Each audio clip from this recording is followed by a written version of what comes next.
You missed, motherfuckers. And you're gonna wish you never took that shot. Trump just won all 50 states, thank you. As everybody knows by now, Trump was shot at his rally in Pennsylvania. Took one off the ear. Immediately went down, got back up, told the Secret Service to wait a minute, turned to the crowd, pumped his fist, and he said, "You fight. You fight." And this goes out to all the people that think that Trump is part of the club or he's just part of this, this deep state takeover. This man is risking his fucking life to expose the lies of our government, to expose stolen elections, to try to get us back on the right track just a little bit. The most he can do as one man. Is he perfect? Of course not. But show me one other person who's putting up a fight like Donald Trump. Kiss. Keep it simple, stupid.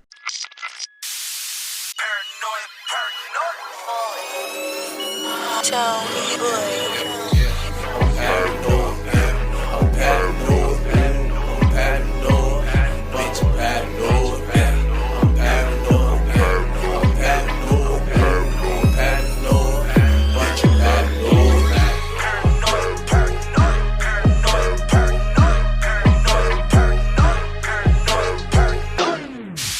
Nice to see you again, bro.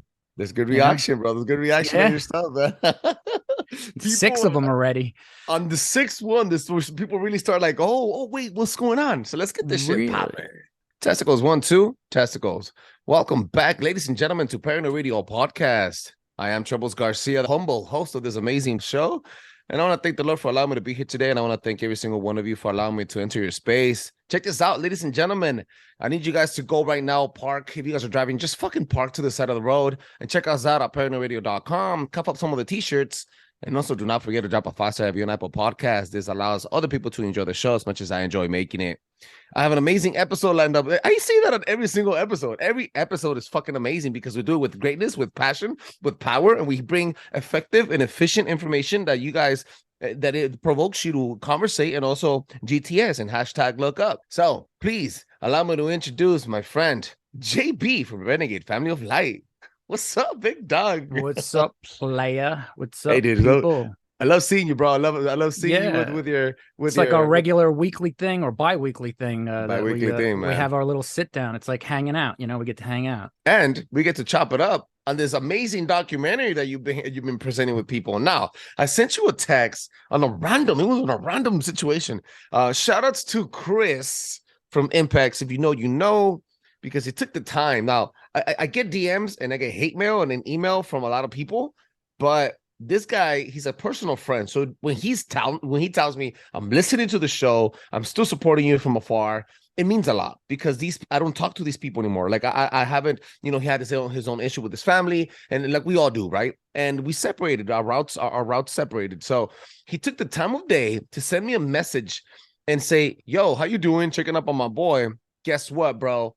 I'm in love with the freaking episodes of the Warrior series on Paranoid right now. I'm still listening. When is the next one dropping?" And coincidentally, Warrior 6 dropped that Monday when he hit me up. So mad shout outs to Chris and every single person that's enjoying the series of this true crime, of this investigation, of the sweat, the tears, the pain that this guy went through. And JB, you're gonna have to pick it up, man, right where you left off on Warrior 6. This is Warrior 7. Pulling into the Gothic prison. That's how we left off. The Batman freaking prison from Gotham City, oldest prison in the country. You can find me at Renegade Family of Light on Instagram. Come check it out. Say what's up. Hit me up in the DMs if you got something to say. Lay it on me. Get a conversation going, or check me on Paranoid Radio in the comments as well. That's right. Yeah, so I'm glad there's some people that are like, identifying with it or connecting with the story. There's a lot of ups and downs, ins and outs, lefts and rights, good times, bad times, that's for sure. Mm-hmm. Definitely a good ride, fun ride as far as all that. Even the bad, even like the really bad, and we're about to get into it. I'm about to wait. That really wasn't bad enough. Okay, so we're for a roller coaster ride, guys. Holy Jesus! Well, man. We're pulling into this dark freaking prison that is the oldest in the country, and I'm just like, oh man, here we go. So we pull in and get off the bus and shackled and chained. Go through the whole processing thing, hours again. And, the guards, you can hear the guards are like not patient, like they're barking orders, like they're not tolerating shit. we finally get to a cell, rolled up mat, whatever it is. And I get in and it's fucking, dude, it's a 2-man cell and there's 4 guys in there. The place is so overcrowded that they're putting 4 guys inside 2-man cells where 2 guys are on a bunk and 2 guys are on the floor. And there's a toilet bowl and a sink with 4 guys in an 8x10 fucking shoebox trying to survive and breathe on top of each other and having to coexist. This is what I fucking was now entering into. The shitting experience in that cell was probably one of a kind. Dude, it was one of a kind. Because I mean, as soon as I get there, I'm just like, okay, there's 4 of us in here, and there's 2 on its bunk, there's 1 on the floor, and there's a spot for me on the floor. The new guys are on the floor. The other guys, they get the bunk, and then as soon as it rotates out where somebody leaves and a new guy comes in, then you can rotate up to the next slot to where you would eventually end up on a bunk. And that was like the goal, was to get a fucking bunk. But yeah, that's how crowded the place was. And not only that, but it's 23 hours a day lockdown. So you're locked down in this cell. You're not leaving that cell for 23 hours a day. You get 1 hour a day to get your food, get your chow, get a little bit of walk around, like in this like another little tiny section that's caged off where you could just kind of walk around.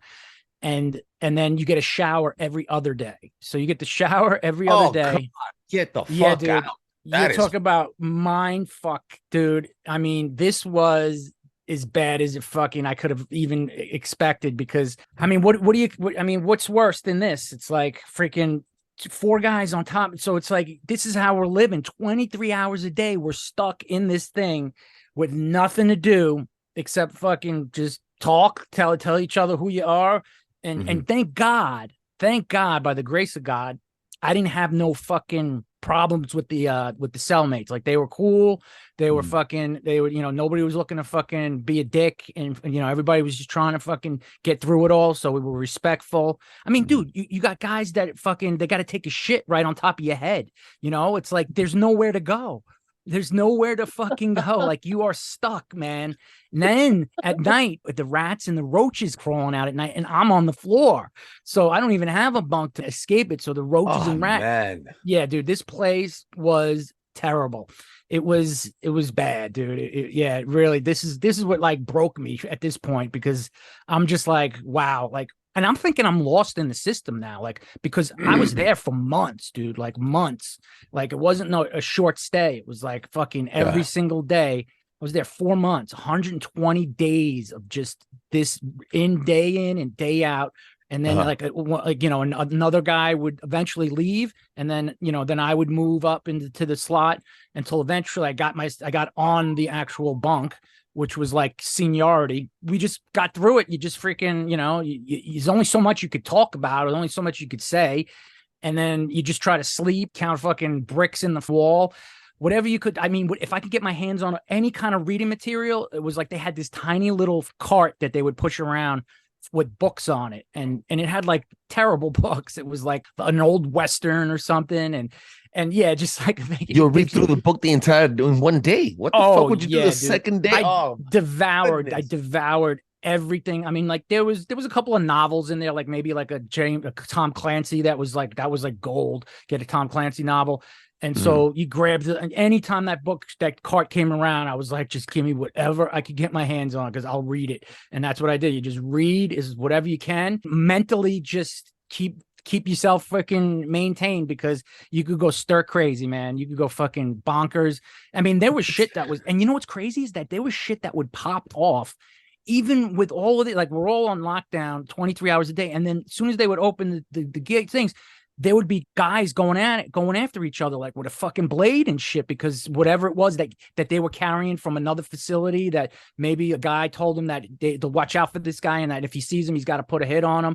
And that's what they would do. And I was like, holy fuck, man, you get 1 hour to fucking come out, and this is what you want to do. You want to you want to ruin it for yourself. So yeah, shit, just like, I mean, when you're in this position, you got nothing to lose, really. I mean, except for time, because like you'll just get more time, but as far as punishment goes, like what the worst punishment they give you is when they put you in the hole, and this is the hole. Like basically it's 23 hours a day or 24 hours a day lockdown, and you're either isolated or you're with someone else, but you're never coming out and you're never seeing the fucking, fresh air or anything. And that's what they punish you with when you can do something bad inside prison. So it's like a prison within the prison, and that's where I was. So it was like, how worse can it get for anybody? Now that not only that, but there's 4 of us in a 2-man cell, so it's even that much worse. And then you get a shower every other day, like guys stinking, whatever, going to the bathroom. It's just, yeah, dude. And I was able to get a letter off. I wrote a letter. I got like a stamp. They gave me a stamp. I wrote a letter to my family, and I was just like, man, it's, like I'm in bad shape right now. I don't know how I'm going to get through this. I was like, I don't know what's going on. It's like, I was there a couple months already. I was like, I'm losing hope over here. It's like, I don't know when I'm leaving. They don't tell me nothing. I don't know if anything's happening. I'm just in the dark. Like, I thought I was lost in the system. Completely off the grid, disconnected from just anything, isolated, no connection, no phone calls, no nothing, no information, no updates.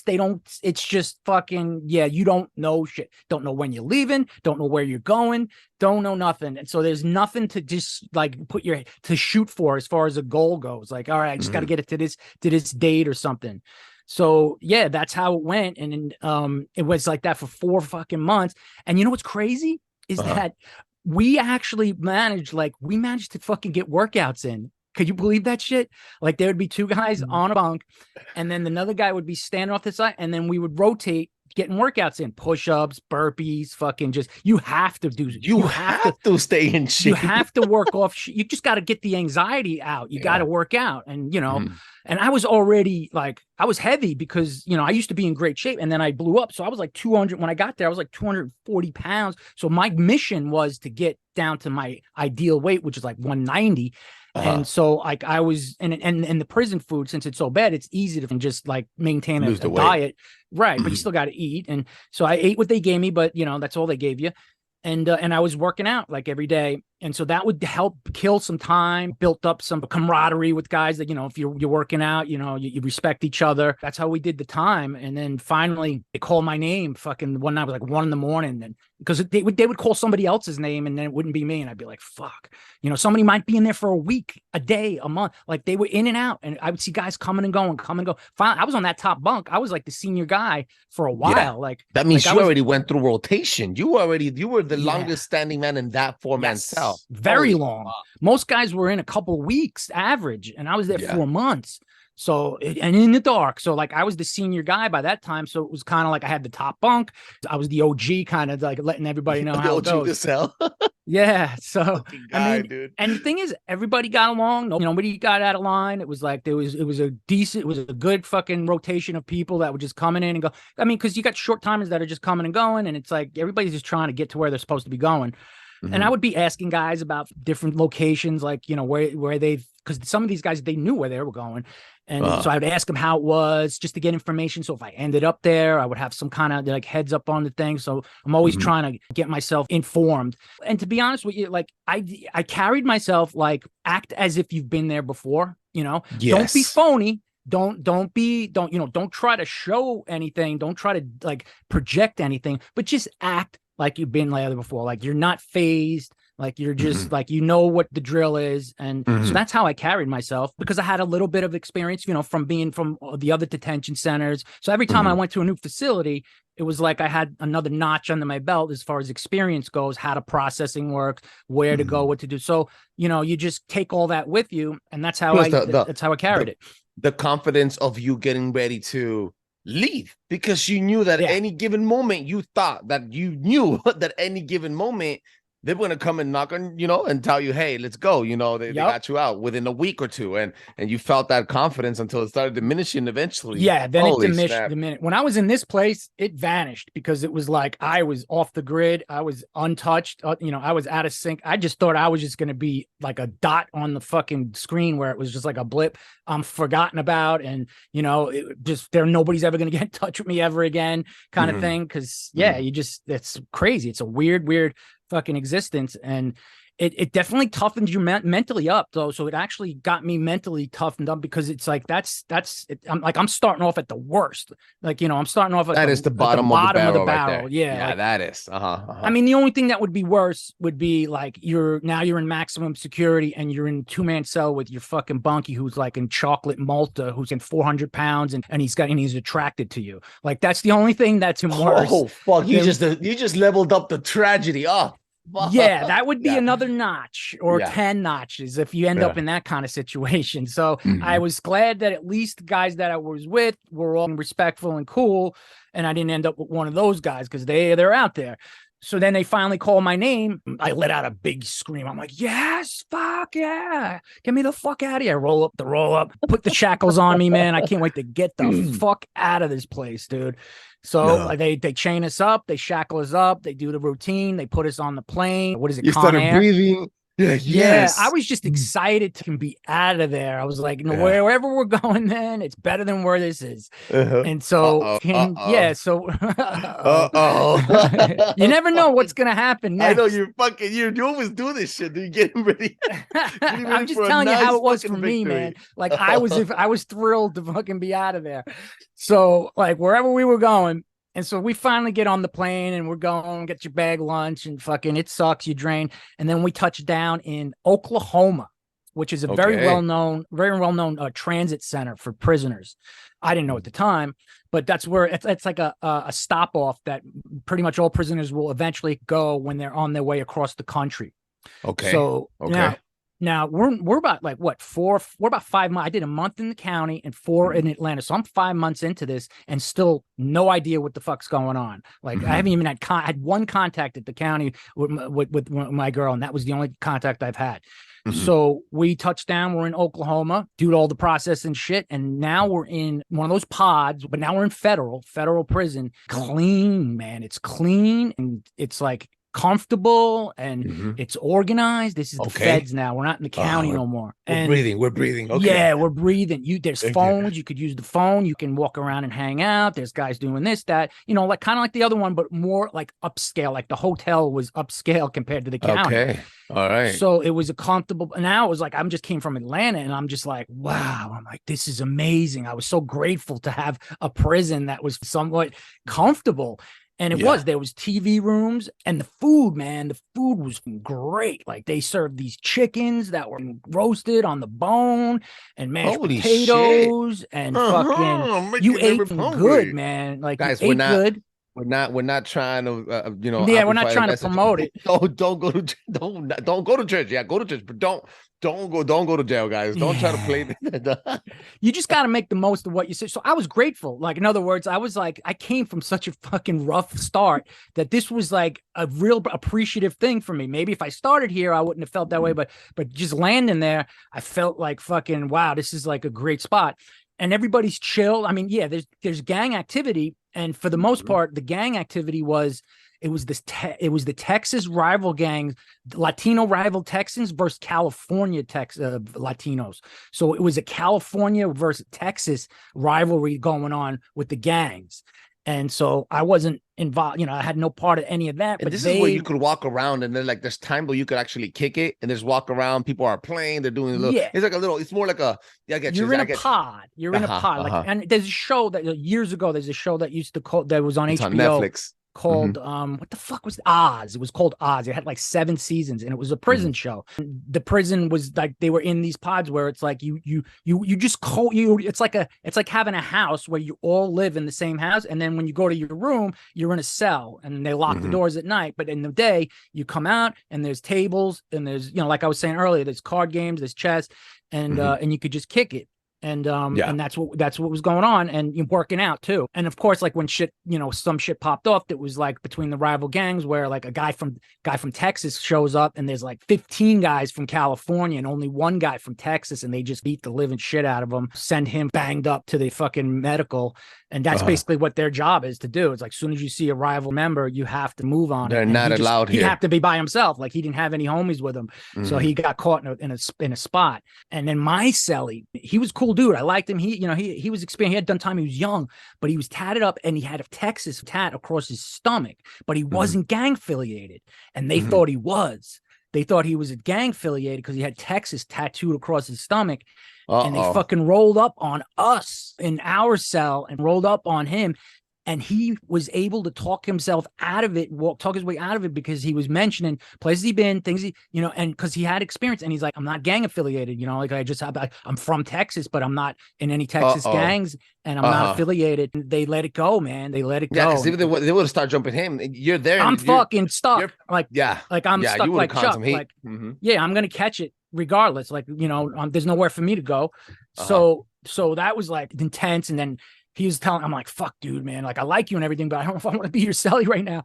But he was like, yeah, no, man. He told him told him that. And then they respected it and they were cool with it. They just wanted to make sure they had to check my tats and see if there was any gang related tats on me. And he didn't have any. So, once they're in gangs, they got to have the tats. Yeah. So it actually it could have went either way. Like, they could have just said, well, fuck it. Sorry, homie. You're from Texas. It's going down. And this celly was a really good chess player. Like, he taught me, like, he was kicking my ass. So at night, we and him would play chess all night long. We would be up till fucking the break of dawn. And then we would go get breakfast and then go back to the cell and just sleep all day, and then start working out in the late afternoon, then eat again, and then freaking start playing. And we would play a system. We would play all night long, and it was cool, dude. We got along really well. He had some good stories, and he was really good at chess. And so I was learning from him, getting my ass kicked. Finally, like towards the end, I finally beat him. But we actually was for about 6 months together in that facility, so we got tight. Like, he was like my boy, and we just stuck together. It was all good. And the only problem I had, there was two or three incidences that happened to me. The first one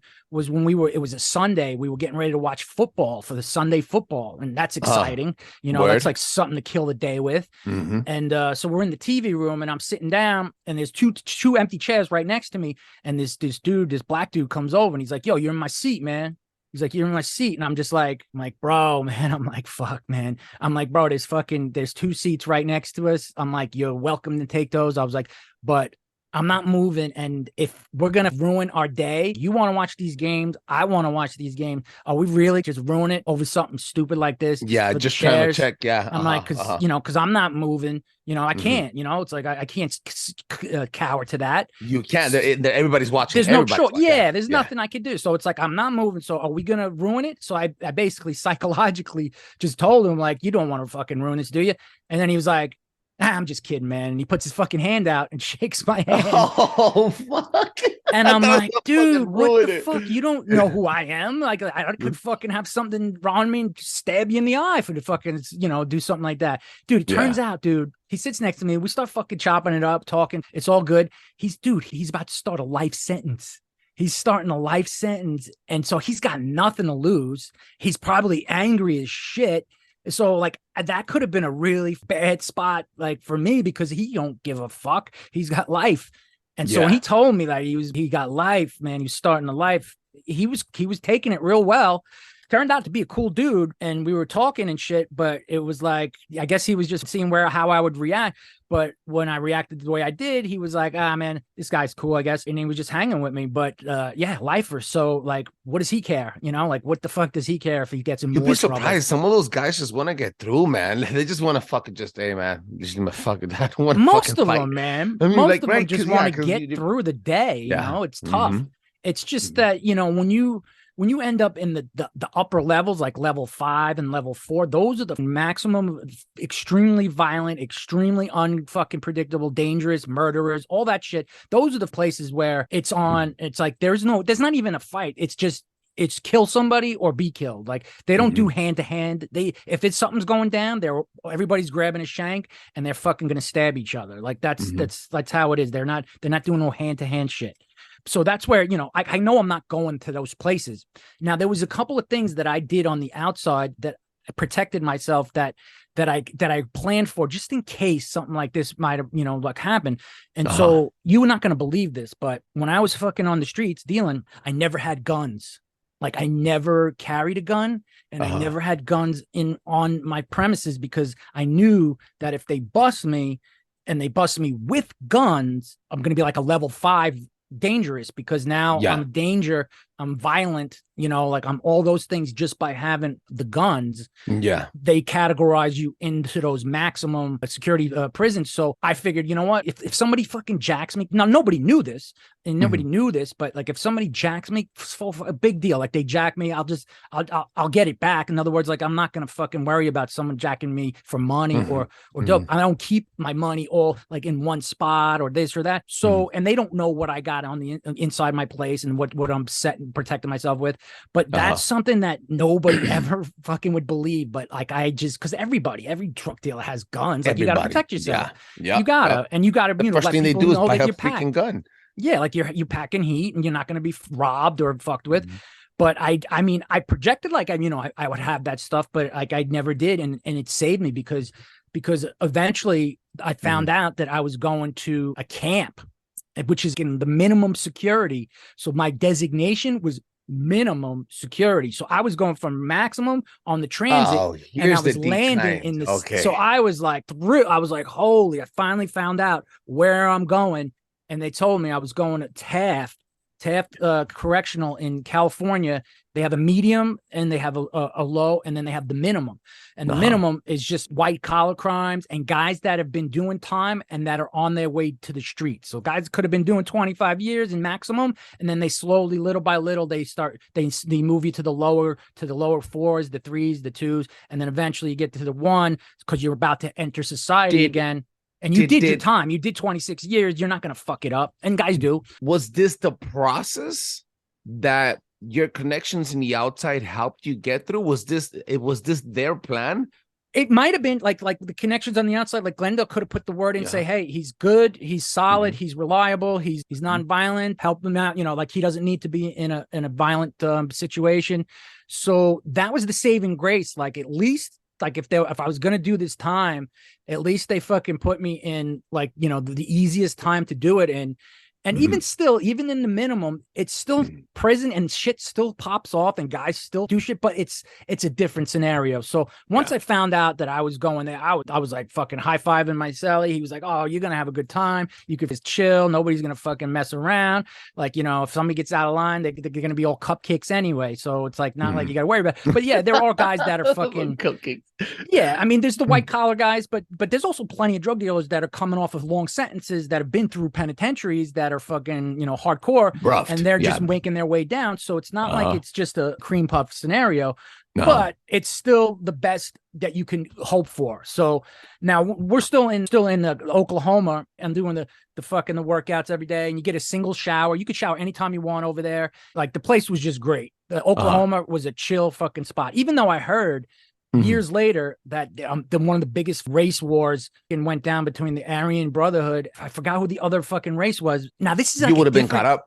You would have been caught up. I wouldn't want to be there for that because this was a chill spot. And for some reason to hear that the biggest fucking war that went down in prison took place at this facility, but it happened after I had already left. Thank God, dude. Oh man. Yeah. So I mean, it was fine. I was expecting a little plot twist here, but it seems like you're gearing up for that is a plot twist. You were expecting something that's. I was expecting I got caught up in the middle of war and I talked myself out of it. I was like, what?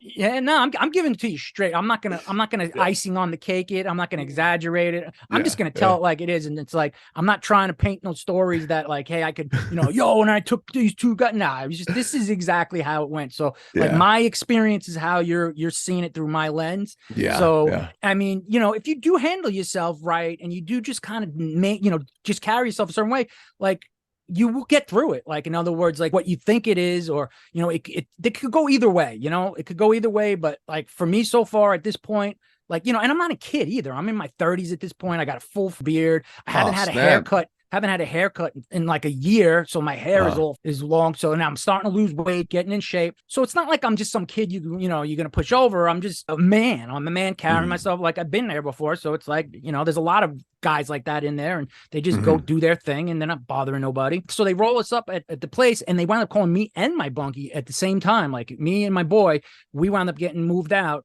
at the same time, but he definitely wasn't going where I was going. He was going to a higher security because he had multiples. If you have priors, you're not going to go to to the minimum security. So I didn't have the priors, didn't have the violence, didn't have any assaults on my record, didn't have any weapons when they got me. So that all categorized me to be in this facility. And so they rolled us up and we were on the plane. And so before we were in the plane, we were in the holding cell, like, when they crunch it in.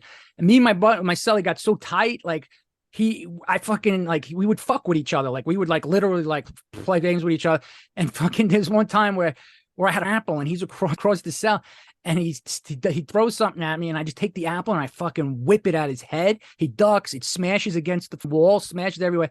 And everyone's like, oh, yeah, those guys must be cellies, man, because then nobody would do that if they weren't tight. Like they were like, yeah, they're cellies. They've been together for a little while. So they're cool like that. But like somebody else would have been like, yo, it's going down, shit's about to pop. That's how it was. And then once we got on the plane, we get over to whatever it is we're going. Did you ever get in contact with him again? No, I never did, because like I had some contact, but then it was like I didn't have the contact and then we just didn't lost it. So like he had some time to do. Apparently I had some time to do. So, like still like at this point, I'm still like, once I get to the actual prison, now this is a year. Now we're a year into this thing that I thought I was going to be walking out after an hour. And we finally land where I'm going to be designated now. Now this is where I'm staying. I'm not moving from this spot for whatever time it is. Yeah, this is the spot. So we get there, getting into the bunk, and now it's like, wow, this place is definitely lax. Like there's no prison doors or bars, or it's like an open dormitory where you got two guys in a cell, sometimes three, but not on the floor. And you're on these bunks and everybody, it's like a dormitory where everybody's got a cot, kind of like a bunk, but there's no wall kind of, there's a wall between you and the next thing, but it doesn't go to the ceiling. You could put your head over the wall and talk to the guy next door to you. That's how it is. And so everybody just kind of can walk around freely, like you're on the prison grounds, like you're not restricted. You can come and go as you please. You can't leave the grounds. And guys run off because it's easy to run off and escape, and then they get thrown into the higher securities.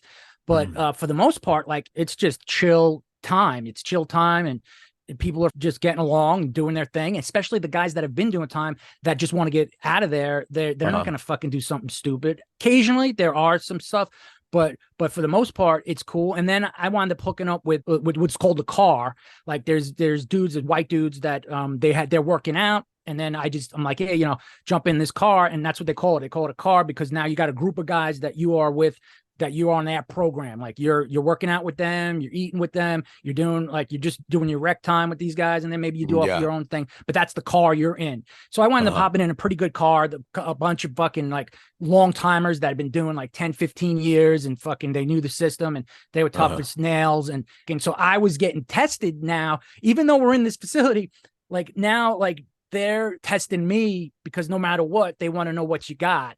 And so now we're doing our thing. And so now I got to fucking prove myself. So I got to fight guys just to prove myself. And it's not like you got anything against them and they got anything against you.